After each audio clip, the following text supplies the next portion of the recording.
Okay, there we go. Okay, so now we're gonna play. Let's get this in. Okay, everybody, and welcome in. Oh wait, that's not. We're not at the end. How funny is that? Let's start from the beginning. There we go. Okay, so this is the real estate purchase contract. This is part one of 5 parts. Actually, maybe 6.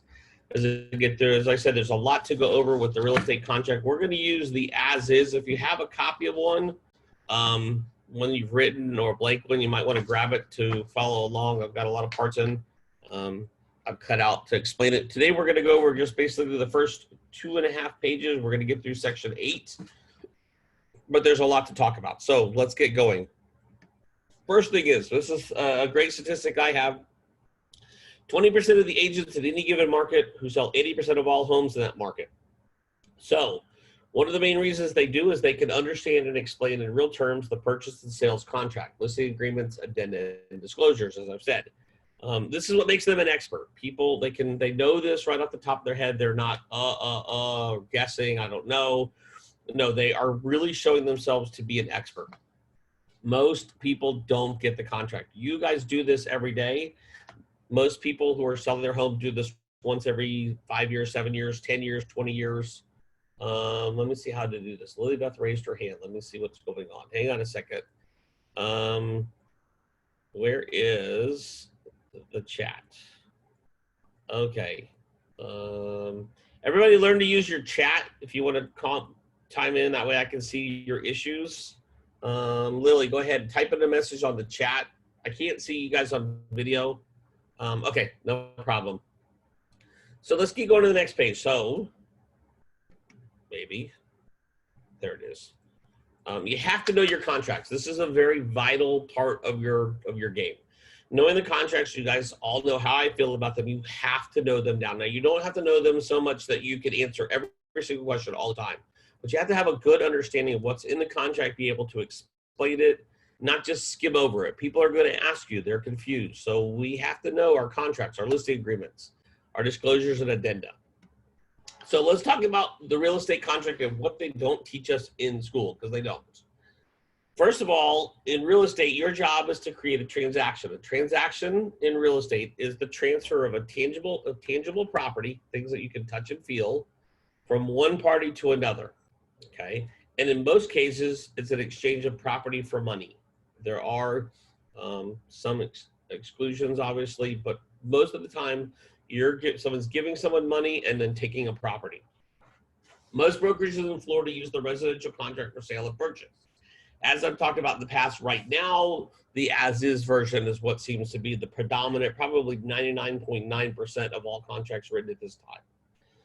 And why are we learning this? Because most agents have no clue how to explain the full contracts, but you guys will when we're done. So, what to know about a contract? Before it is executed, it is only an offer. Just remember that. When you're writing a contract, you're not writing a contract for a buyer. You are writing up an offer, okay? It only becomes a contract after both parties have executed and it's been delivered, okay? Once it is delivered, it is considered, along with all of the addenda and all of the disclosures that are part of the original contract offer package, to be an executed contract. That terminology is very important. And from that point forward, anything that needs to be amended to the contract or omitted or added must be done in writing and on the proper forms. For example, if you need to do an extension addendum to contract because you need to extend the closing date, or you need to do a price change, there are addendums for that. If you're adding or removing a buyer, for example, buyer's name or changing a name, that would be done on a blank addendum to contract, and they're all numbered, okay? And anything that's done is now enforceable once both parties sign and acknowledge those forms. So they become part of the contract. They're addended, they're added to the contract. Very important as well when you do that to always make sure to use separate forms for different term types. So for example, if you're doing a price change and an extension of the closing date, those actually need to be done on 2 addendums. Because what can happen is when let's say you needed to do another addendum to extend the closing date again, because you've changed and superseded that addendum with a new addendum, it actually voids out in contract law the entire addendum of that one with the close date and the price change on it. So that's why I say when you need to do different terms, it's all right if you have 5 addendums. That's just the way it is. That's legally how you should be doing it. So always remember that. It's also important that both buyer and seller read and understand the terms of the offer they are signing before they enter an agreement. Why? Because after they sign, you can't really explain anything to them outside of what's on the paper. You can't help them form an opinion of what they're about to sign. Once they execute, if there's an issue, they have to get an attorney, okay? Your client is also going to expect that you know and understand the contract better than they do. So that's why we're here today.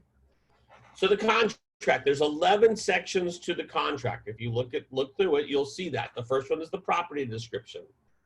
The second one is the purchase price and closing terms. The third one is the financing section. Those are the 3 we're going to go over today. Next section is closing costs, fees, and charges, then disclosure, then property maintenance, condition inspection, and examinations. Then it talks about the escrow agent and broker, that's for closing. Talks about default and dispute resolution, what to do if someone defaults or there's a dispute in the contract. Then you have the standards for the real estate transactions. That's the standard terms that defines what each piece of the contract means. That's probably the most important because it predicates and dictates the entire contract process. Then we have the addenda and additional terms that are be added at the end. That's section 20, as we know, section 19 and 20. And the last part, of course, is acceptance, counteroffer, and rejection. So let's talk about a contract. What is a contract? There's 6 things you need to know about a real estate contract. The first is that it's very explicit. No, it's not explicit meaning that it's R-rated. It's explicit meaning that it defines very clearly what is to be exchanged, how much is being exchanged, and the parties that are doing the exchanging. It also clearly defines what each party must do in order to complete the terms of the contract. As well, it also clearly defines the time limits and the exact terms that must be completed in order to close escrow. So that's what we're trying to do with a contract.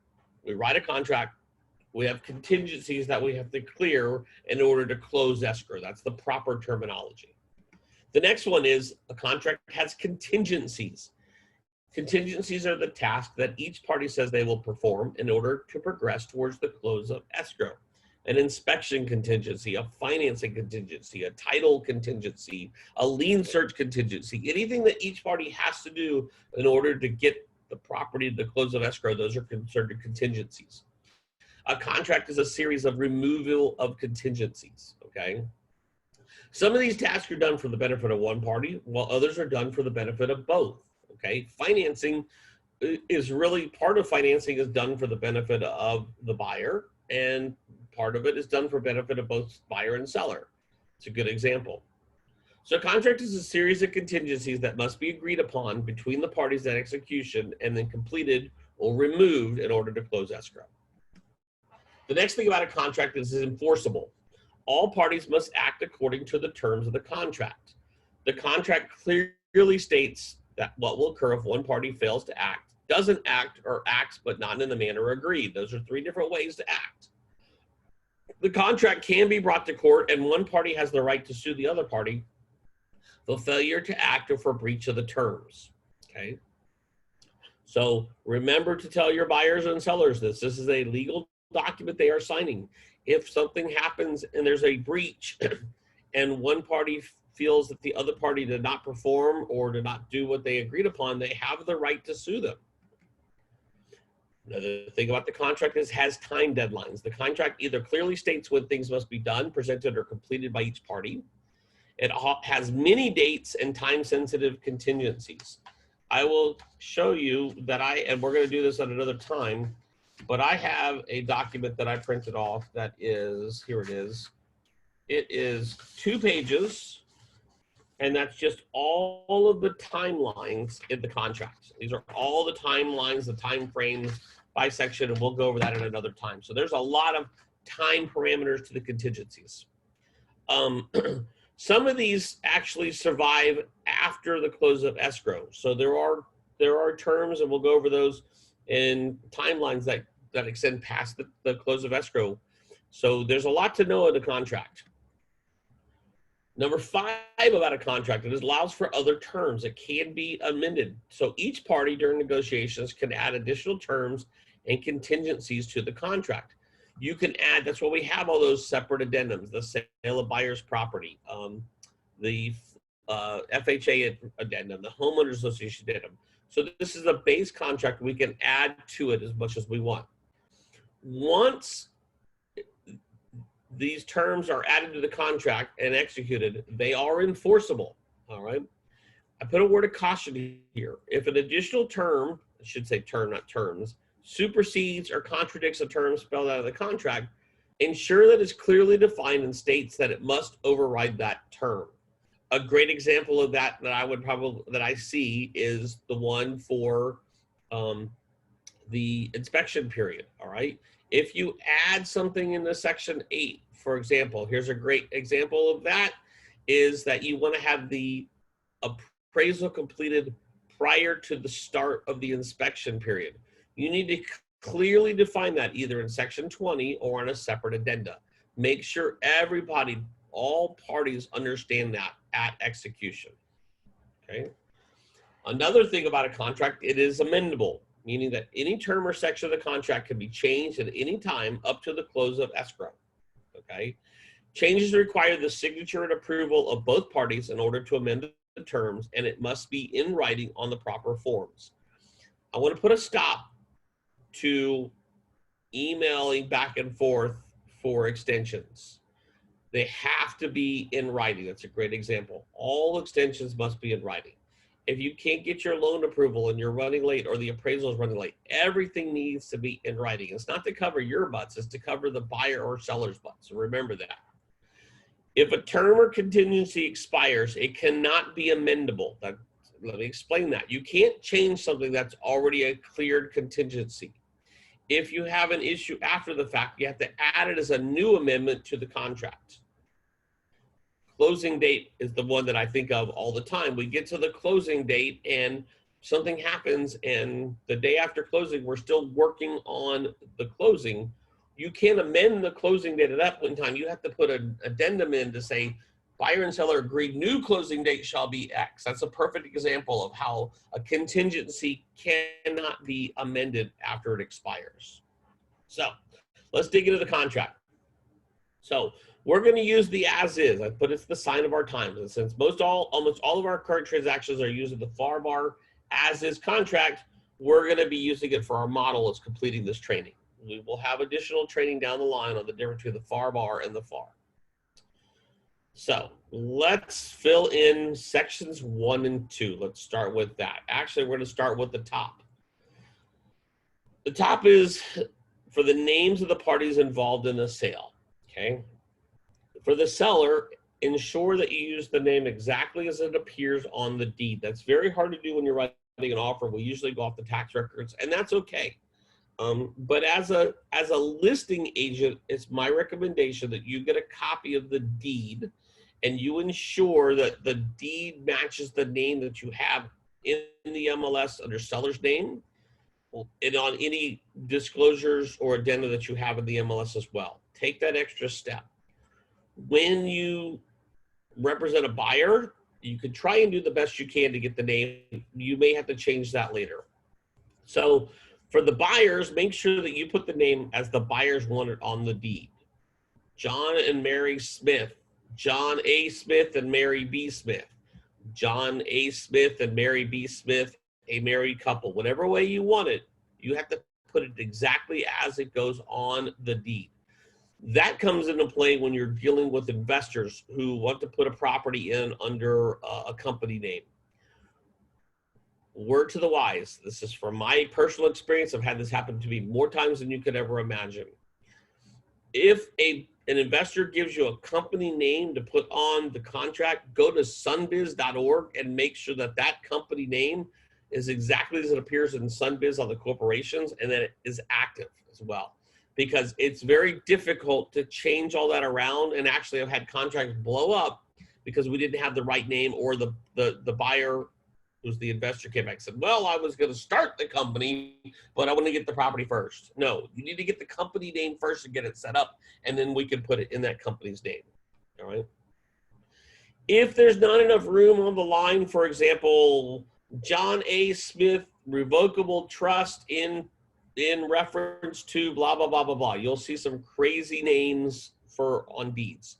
Start it by putting it exactly as it is, and then add at the end, see section 20 or see addendum number 1 and add the name to that, either in section 20 of the contract on the back on page 11 or add an addendum.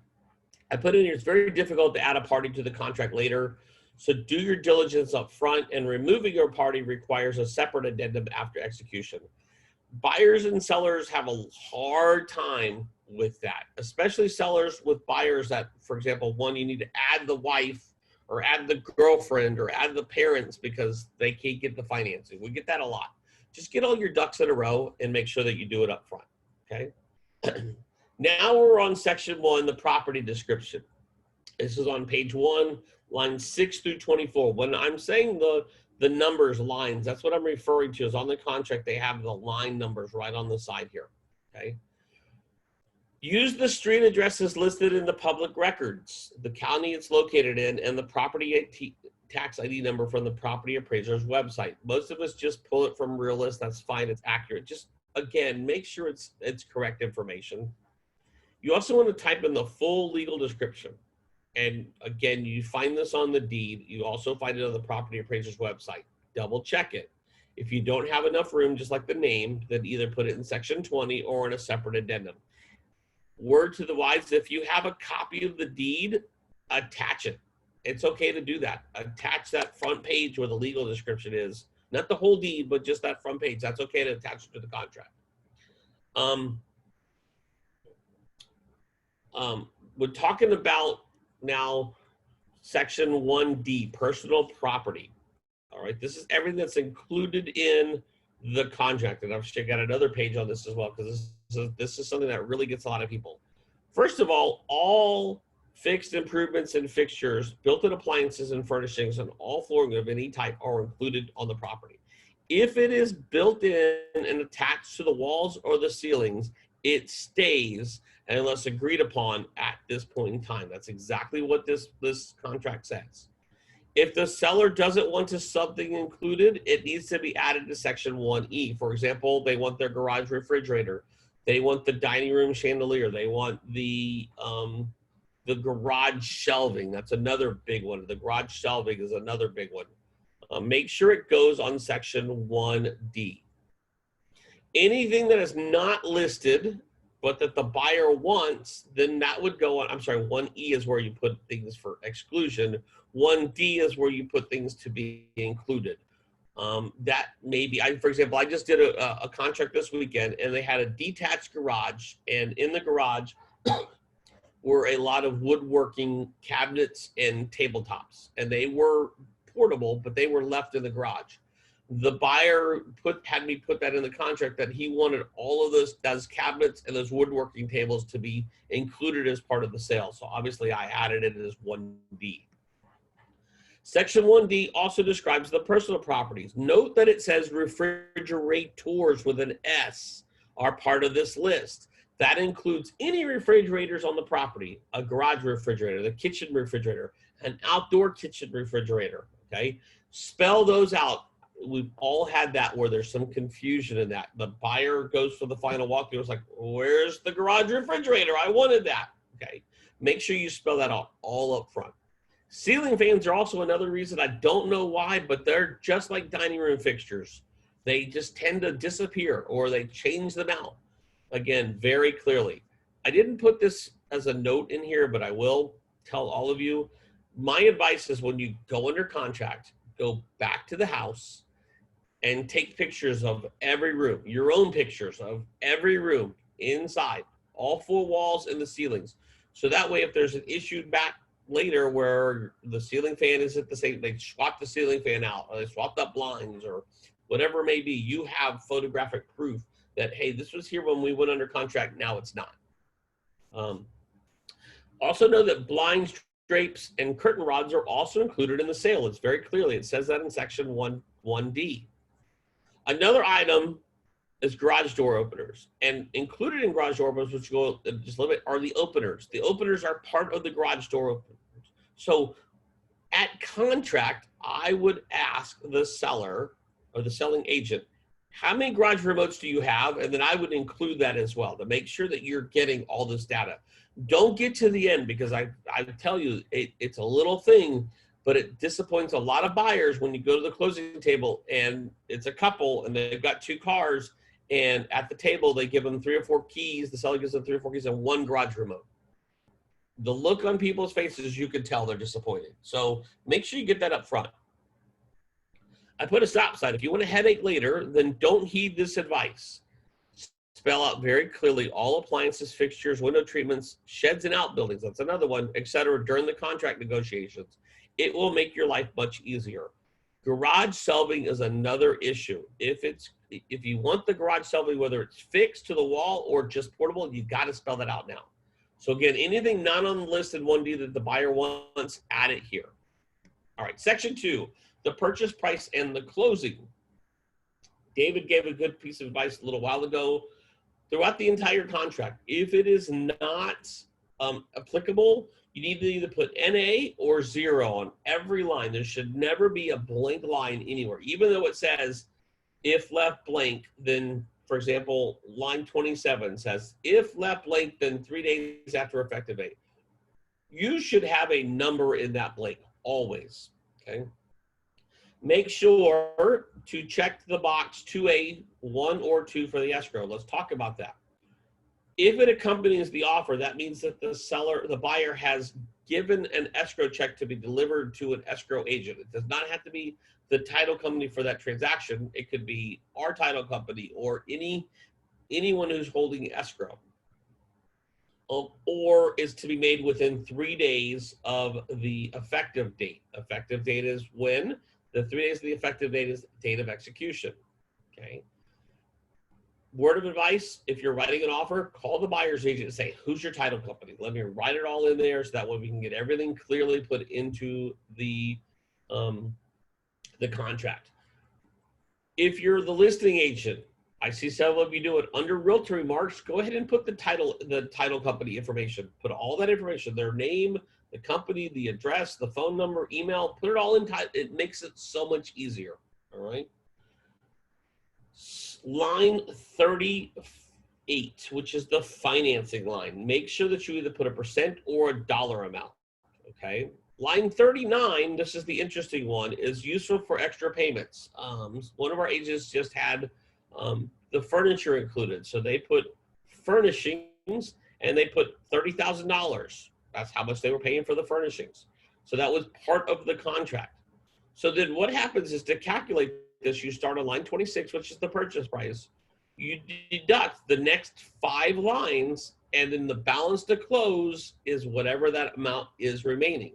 I put in there a note about it can be negative. For example, if they put a $1,000 escrow deposit down and they're doing 100% financing, then at closing, they would be a negative balance of a negative $1,000. So the buyer would be getting that $1,000 back. Moving into time for acceptance of an offer and counter offers and effective date.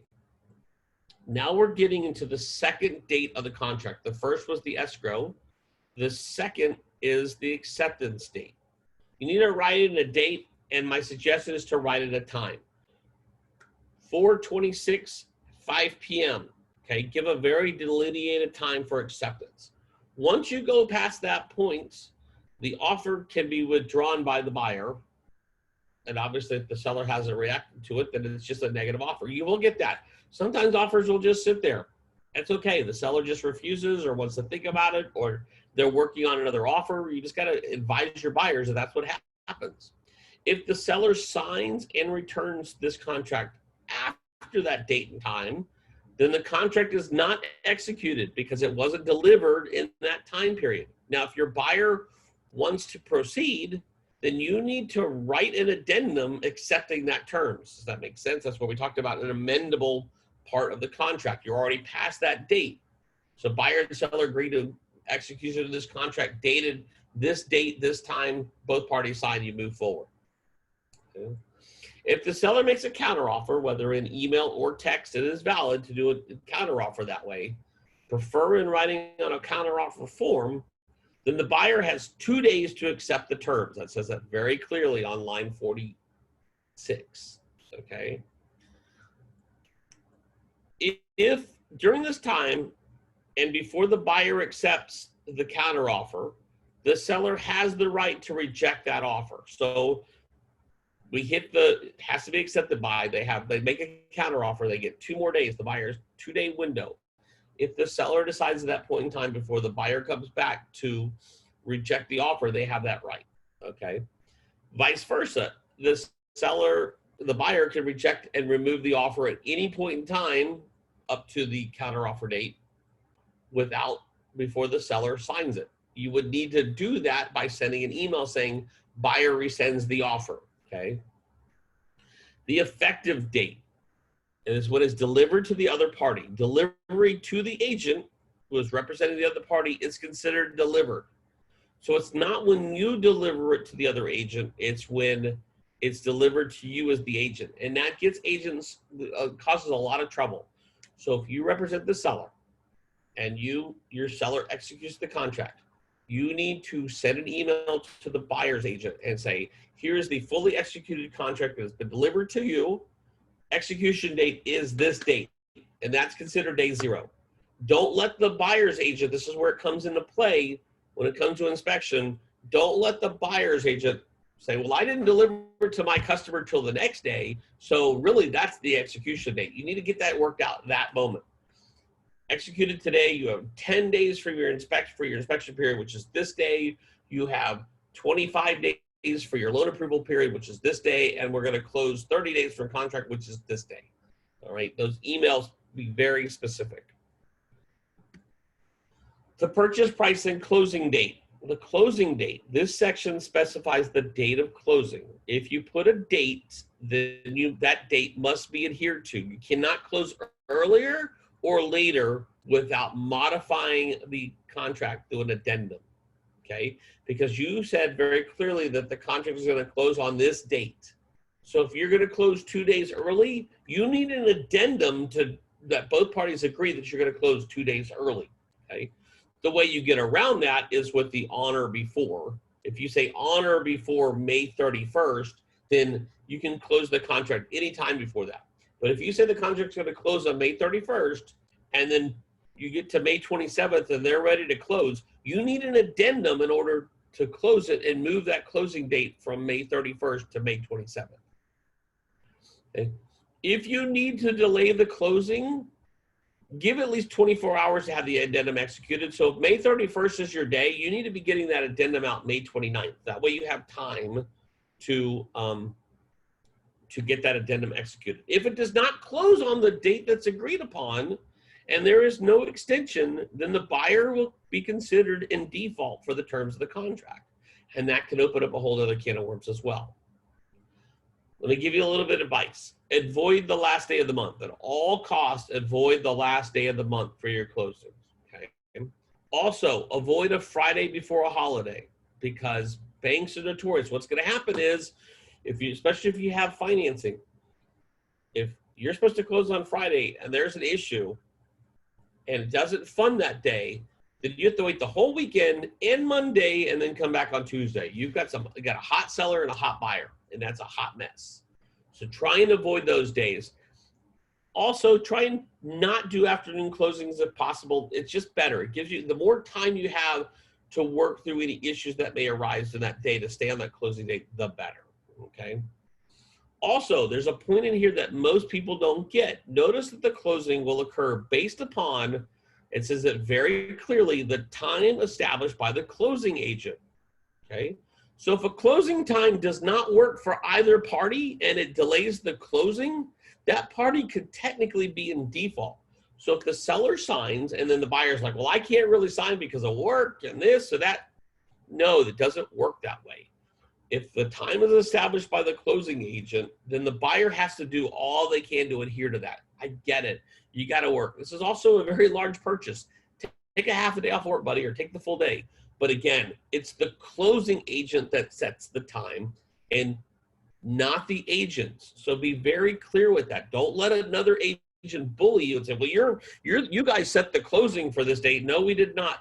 Per the contract, the closing agent set that, and that's what we have to adhere to. Purchase price and closing, the extension of the closing date. Okay, this section specifies exactly what an extension means. Okay, the first one, if the contract is contingent upon financing, which is paragraph 8B, it states very clearly that if the closing funds are wired to the title company, I should say if the funds are not wired, this should put the word, because of the CFP, that's Consumer Financial Protection Bureau closing disclosure amendments and requirements, then the closing shall automatically be extended up to 10 days in order to satisfy those terms, okay? It can't go past those 10 days. So what does that mean for a seller? That kind of comes and rolls out that the buyer has 3 days, 72 hours, this is where we roll into this, to review the closing disclosure before they can actually close of escrow, okay? So if there's an issue getting that closing disclosure out through no fault of the owner or the buyers, then the contract can automatically be extended 10 days. That's yet another term, okay? The seller has no choice in this. They've agreed to it in writing on the contract. If they choose to cancel the contract at this time, they are breach of the terms, and the buyer can sue them.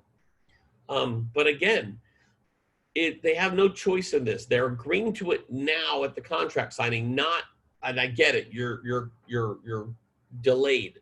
That could be any issue. It could be a storm. It could be an appraisal is hung up. It could be there's an underwriting issue. But if they can't get that closing disclosure out to the seller or to the buyer within 3 days prior to closing, then it's automatically extended up to 10 days. 5B goes over what we're in right now, force majeure. This is things that that are no fault to the buyer or the seller. COVID-19 is a great example of all the shutdown. Hurricanes, utility outages, those are all good examples of what it means by force majeure. Standard G of the contract, which we'll go over the standards later, extends all time periods for force majeure up to 30 days beyond the closing, and then it allows for an additional 7 days after the force majeure is over. So what does that mean? Say we have a hurricane coming. Closing is supposed to be tomorrow. The hurricane is in the box and we can't close the hurricane because we can't get insurance. Title companies are out, whatever it may be. The power is out and we're under an emergency order by the governor. So we're out for 21 days, right? That contract can automatically be extended for 21 days, okay? And then once that emergency order is lifted, all terms of the contract have another 7 days to complete. So you should have 37 days is what that means. It's confusing for a seller to understand. So it's just a good point to explain, hey, just as we've just been through with COVID-19, if there's an issue that is force majeure, it's nothing to do with the buyer or seller, it can be extended up to 30 days. Now, at 30 days, the seller and buyer have to decide, do they want to extend this or keep it going? For example, COVID-19, this emergency order has been in effect for like 50 days now or something like that. So starting today, under the force majeure rules, buyers technically have 7 more days to get everything done under the contract. That's in standard G. We'll go over that at another time. Okay, let's go over occupancy and possession. This one gets a lot of sellers in trouble, okay? Again, closing means time chosen by the closing agent. It says that at the top, unless the box in paragraph 6B is checked, seller shall at closing deliver occupancy and possession of the property to the buyer free of tenants, occupants, and future tenancies, okay? This comes into play where the sellers are still moving out while the closing is going on. If that's happening, they're technically in breach of the contract, okay? You need to be out by the time that the closing agent has set the closing for, period, okay? I prefer to have them out the day before so you can do a final walkthrough. On our addendum to contract, I've added the buyer has a right to a final walkthrough because that's a good time to talk to the seller and the buyer and make sure that everybody's in agreement with that, okay? Another item that gets into place, it says seller shall remove all personal items and trash from the property, okay? And trash from the property. That does not mean it's at the curb. That's still at the property, okay? Make sure that your sellers completely understand that. And if you're a buyer's agent, make sure you get that. There's nothing that pisses a buyer off more than they go to the house and at the curb is a mound and a pile of debris, okay? The seller has, per the contract, agreed to get all that crap out of there. If they can't, that's not my problem. You need to spend a couple $100 to get somebody to come pick it up and make the dump fee for you. But be very clear. If you go to the final walk, this is why we do a final walk as well. Go to the final walk and there's a pile of debris, get on the phone to the other agent and say, hey, listing agent, per the contract, your buyer has to have all the trash removed. We are not proceeding until it's done. It's per the contract right there on line 64, okay? Also, discuss prior to closing with the buyer's agent, or the listing agent, how many keys and garage door openers will be removed, or will be delivered. If there's an alarm system, a garage keypad, or digital locks, the seller has to provide all codes and access codes to those systems to the buyer at closing. It says that very clearly. Okay. Now let's flip to 6B. If the buyer, it should say I don't know where I put that. If the buyer is to subject 6B, the seller has to provide the terms to the buyer within 5 days of execution, and then the buyer has 5 days to cancel if they don't agree. That's what it meant to say. So this is if the buyer is going to, if the seller is going to be renting the property afterwards, after closing, then you'll also use the post-closing standard, okay? There are some standards in the contract that have terminology for if this is put into place, post-occupancy by buyer or by seller, or pre-occupancy by buyer. We will discuss those at a later date. If you have an issue with that, please reach out to me if you have a contract, and I'll walk that through with you. Assignability. This is where a lot of agents get, I don't get this. This is 2 little lines of terms and 1 word, but it can cause you a lot of trouble. Okay. Assignability, to summarize, means that the buyer has secured a separate buyer for the contract. iBuyers do this a lot. I'm not going to say any names, but they buy the property from a seller and go under contract and get 30 or 45 days to close it. And at the same time, they're actively shopping for a buyer on the property as if they already own it. Then they get a contract. They're going to assign the contract, the closing, to that person. There's 3 options. They may assign the contract and be completely released from liability. They can assign the contract, but they still have all the liability under the contract, or they may not assign this contract. Word of advice. Always go with the last option. May not assign this contract. If you have that one-off investor who's looking to do something like this, let me know. Reach out to me. We'll take it on a case-by-case basis, but just make it easy. You cannot assign the contract. The contract is between us and you, Mr. Buyer and Seller, period. Let's keep it that way. Keep it simple. Okay, now we're going to go into section 3. I call this the trickiest part because this is the financing section, and this will get you into a lot of trouble if you're not clear. First of all, and I broke this down, I wish they would have done this to begin with, make it a little clearer. There are 4 options for financing. They can pay cash with no contingency, which actually is a little misleading because you can get a financing with no contingency as well. You can do financing with a contingency, which is what most people do when they finance. You can have an assumption of mortgage or seller financing. So those are the 4 options. So either pay cash, finance, assume the mortgage, or do seller financing. So you have to check one of those 4 boxes, okay? Section 8A allows for the buyer to either pay cash or to get a mortgage. They can get a mortgage by checking box A, 8A, and I've had people do this before. What that generally lies in is the people who have a lot of cash and they want to try and get a mortgage for part or some or all of the property, but they have the cash to be able to afford it. They don't want to lose the house by getting a financing contingency, but they want to try and get financing for the property. That's where you're going to come into that play. Now, if they do that, then all the financing, the CFPB terms, appraisal, all those terms go out the window. Nothing, it's like there's no financing contingency, okay? So if the appraiser comes back and says that things need to be fixed, sorry, that's not gonna happen, because again, if you check section 8A, there's nothing financing-wise that can be a contingent on the contract. Okay, so you may need to explain that to your buyers if that's the route they're going to go. Okay, so that's, again, usually occurs when buyers have cash but they want to try and obtain a mortgage. This is also the cleanest of the four options, as there is no financing contingency. I would also say on the other side that the purchase money note or mortgage seller financing is also a pretty clean way to go, because the buyers are probably going to be locked in and ready to go, and the sellers are going to do all they can to get the property under contract. Let's keep going. So this section is directly tied to the financing options the seller opted to accept in the listing agreement.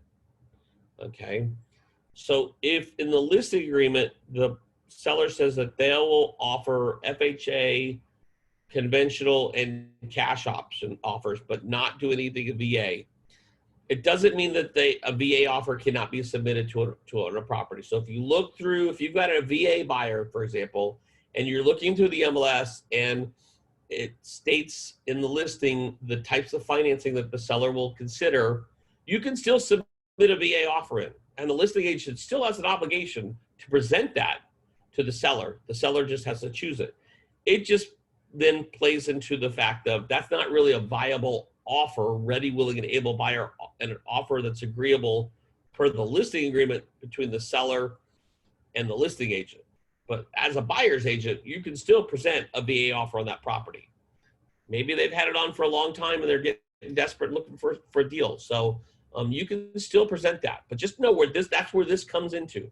The listing agreement and the contract tie to get directly together at that point. Okay. The most important line in all of section 8B, which is when you're going to be doing financing, is the number of days the buyer has for the loan approval period. I call it the LAP, the loan approval period, the commitment, loan commitment date, okay? It says very clearly, if it is left blank, then 30 days after the effective date. So again, that would be 31 days after the contract, right? Because the contract is day 0 and it's 30 days afterwards. So that's 30 days post, so really it's 31 days, okay? Double check here, what's going on.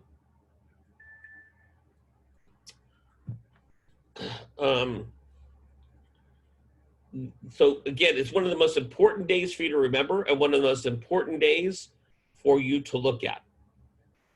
Be careful, because if you have 30 days to close and you have that left as blank as 31 or 30 days, those two don't match up. Word to the wise, as we get through the contract later, you're going to see that really you should have your loan approval period should really end about 5 days prior to your closing date. That's the ideal situation. We'll explain that a little bit more. Okay. Also, you have to check the fixed, adjustable, or fixed or adjustable rate in the loan amount. That's line 88. I just missed a whole lot. It says very clearly you have to check one only. So if you're not sure on your buyer what kind of financing they do, click fixed or adjustable for them. All right. This information comes from your pre-approval letter. The type of financing, the rate, the type of rate, how many days or how many years they're financing. That's where that information comes from. So you need that loan, the pre-approval letter to match this. All right. The lender needs to work with the loan approval date. So when you get this contract, be very clear. We're closing in 30 days, Mr. Lender, but I need my loan approval in 25, period. So act like day 25 is the closing date. Don't give them that period. They will wait to the end. So you should be getting your appraisal probably done 7 to 10 days prior to your loan approval date. Right? You need to lose that.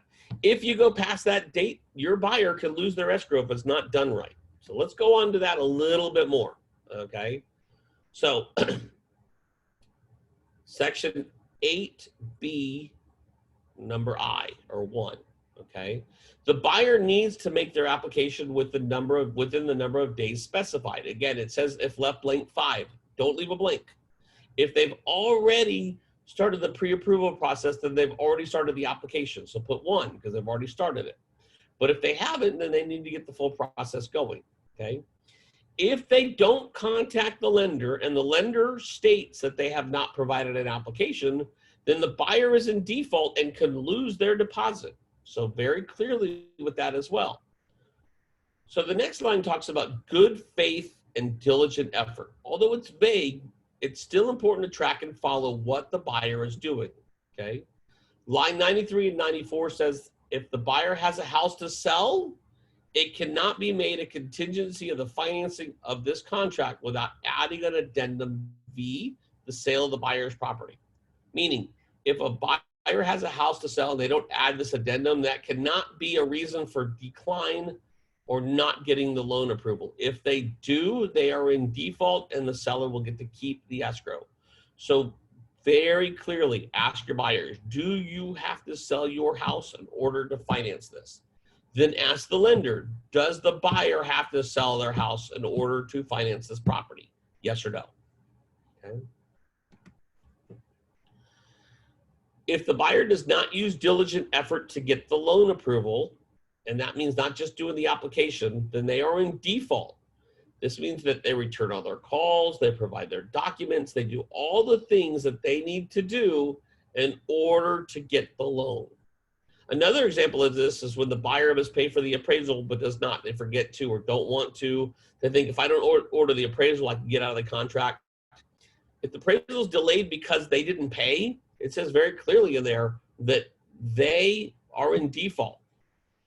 It's not limited to timely furnishing of all documents and information and paying of all fees and charges requested by the buyer's mortgage broker. So remind your buyers, you're in a legal contract. Okay. Now, if they cannot attain what the lender is asking for in a timely manner due to something that is not under their own fault, then it doesn't provide this provision. A good example is that is trying to get the IRS tax returns. It's a nightmare right now because of COVID. Or employment verifications, or some lenders require physical bank statements, and those have to be mailed to the buyer or lender, not just printed off online. Those are good examples of things that would not fall under that category. Okay, the next section of this, again, this is a big section, this financing. The buyer and their agent shall keep the seller fully informed of the process and the steps as the loan progresses. That is the buyer and the agent's responsibility. Okay. Section 2 also states very clearly that the buyer gives the seller and the listing agent the authority to discuss with the lender, the closing agent, and the mortgage broker the status and progress of the words. In other words, you have the right to speak with the lender about the progress. They can't speak anything about particular numbers or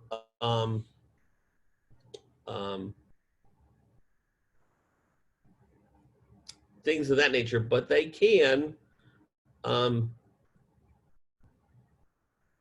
talk to you about what's going on in the loan. So you can call the lender and say, hey, what's going on with this loan? Are we proceeding?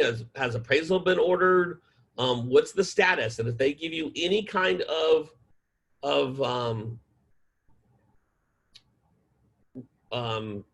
kickback on that, you can say, hey, you're the one who's telling me that this is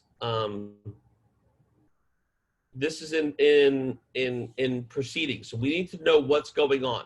So don't let the lender bully you and say they can't talk to you about it, because they can.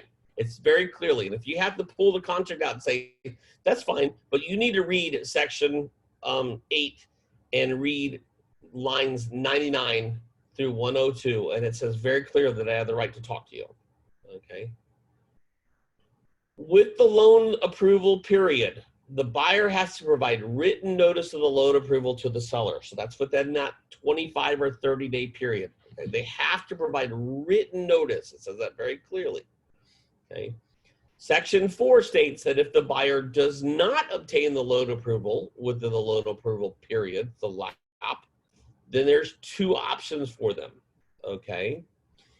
And this has to be done anytime before the expiration of that period. Now, in the standards, you're going to find that according to dates, they fall into 5 p.m. Okay, so by 5 p.m. of the loan approval period, if the buyer has not obtained the loan approval, then they have two options. One is they can waive the financing and loan approval as if they have received it and proceed with the contract as if the loan was approved. Okay. From that point forward, if they fall out or it doesn't approve, then they're in default and the seller keeps the deposit. You can also at this point terminate the contract and get their escrow back. Okay, that's up to the expiration of the loan approval period. Remember, it all has to be in writing. Now, if the buyer does not provide the written notice to the seller prior to expiration of the loan approval period, then the loan approval shall be deemed waived, meaning that that contingency shall be deemed completed. So if you have a buyer and they don't get the loan approval by the end of the loan approval period and you don't notify the seller that you want to cancel, then it is assumed per the contract that the loan is proceeding. From that point forward, if the buyer does not close the loan, they are in default and the seller is keeping the escrow. Plain as day, okay? Now, the seller may elect to terminate the contract within 3 days of the expiration of the loan approval period, but by do so in writing. They may say, we'll give it a day or two and see what happens. And then, okay, we're going to get out of this because they're not going to proceed. Now, if they do that, then the buyer is not in default. The deposit is refunded, okay? The next section, section 7, if the loan approval is obtained or deemed to have been obtained, remember that's the two different verbs. So either we've received loan approval, we provided it in writing, or we're past the loan approval period and we didn't tell you anything, so we're going to assume that the loan approval was obtained. If the buyer fails to close the contract, then the deposit shall be due back to the seller unless, and here's 3 caveats, and this is important. 1, if the seller defaults under the terms, then the buyer has the right to the deposit at any point in time, okay? 2, if there are property-related conditions of the loan approval that have not been met, meaning appraisal came back, buyer and seller agreed that hot water heater was going to be replaced. You get into the loan approval period, you're past it, you're going to closing, the hot water still has not been replaced, the seller's in default, the buyer gets their money back, okay? Very important, it's just one little line in there. It's number 3. If the appraisal is insufficient at any time prior to closing and can't get the loan, even though the loan approval has been met, but it's insufficient to meet the terms of the loan approval, then the seller is in default per se, and the buyer gets their escrow back.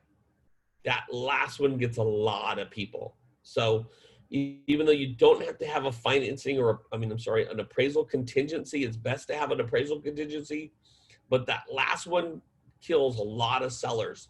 And a lot of agents are very unclear with what's going on with that. So make sure that you understand that, again, 3 ways that even if you're in the loan approval period, if you're past the loan approval period, if the seller defaults, if property-related conditions have not been met, or if the appraisal is insufficient, the buyer can get their escrow back, the contract closes up. Okay, so let's wrap up from today. That's a lot of information. Again, it's only 2.5 pages. This is just an opinion, okay? Remember that the seller and the buyer control the ship. If your buyer or seller directs you to do something that goes against the contract, you still have to do it. You're their agent, okay? You can advise them that the contract states this, but if the buyer or seller says, nope, we're doing this, that's it. That's what you got to do, okay? If there's a discrepancy in the contract, always try and rectify it as quickly as possible, all right? Don't let things linger. Always get everything in writing. That's probably the most important part. Addendums in writing, extensions in writing, loan approvals in writing, cancel, everything's in writing, okay? If a buyer or seller has questions interpreting the contract after execution, you have to refer them to an attorney. Tell them that upfront before they sign, and then remind them of that when they have a question, okay? Now you can describe the timelines and the contingencies that are listed in the contract, but you can interpret them under any circumstances, okay? So we do have 5 more things to do. We got to do sections 9 through 13, then we can do sections 14 through 20 of the contract. We're going to go over the state addendums, we're going to go over the contract timelines, and we're going to go over the FAR/BAR versus the as-is contract. It's a lot to know. I hope you go back and listen to this again, but breaking this down line by line helps you to understand the overall picture. In this section, we went over a few timelines. The escrow delivery, acceptance date, closing date, loan approval period. So that's 4, I guess. 4? Yes. So there's a whole lot more to go over, but those 4 are probably also the hardest to understand. So make sure you have a clear understanding of what they all mean and how they all work. I hope you all enjoyed this. You're getting a little closer to becoming an expert. It's a great time. I'm going to open it up to questions at this point in time. Let me stop the share of my screen. Let me go back to my Zoom. Here we are. And let's see if anybody has any questions. Unmute all. Okay, does anybody have any questions on anything we've gone over? Bueller.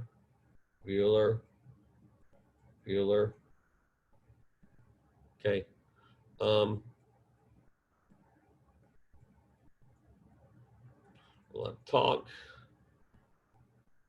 Let's talk. Anybody have any questions at all? Okay. Well, this has been recorded. I will put it up. I will email it out to everybody. I'll put it on the YouTube channel. We'll do the second part next week. I hope you all enjoyed this class on the contract. It's a lot, but you'll be getting a lot more. And of course, just reach out with any questions you have. Review those contracts. Very important. Last point I'm going to say is probably every quarter you should be pulling that contract out and reviewing it. One of the things I say is to learn how to read it upside down, because when you're flip it upside down, when you're that is upside down. So learn how to read it this way, because when you're holding it like this in front of a customer, you're reading it upside down. So that's a good thing to learn how to do. But you need to know your contracts, guys. That's what we do. That's our business. So thanks all for attending, and I will talk to everyone soon. Good job. Thanks, Mike. Thank you.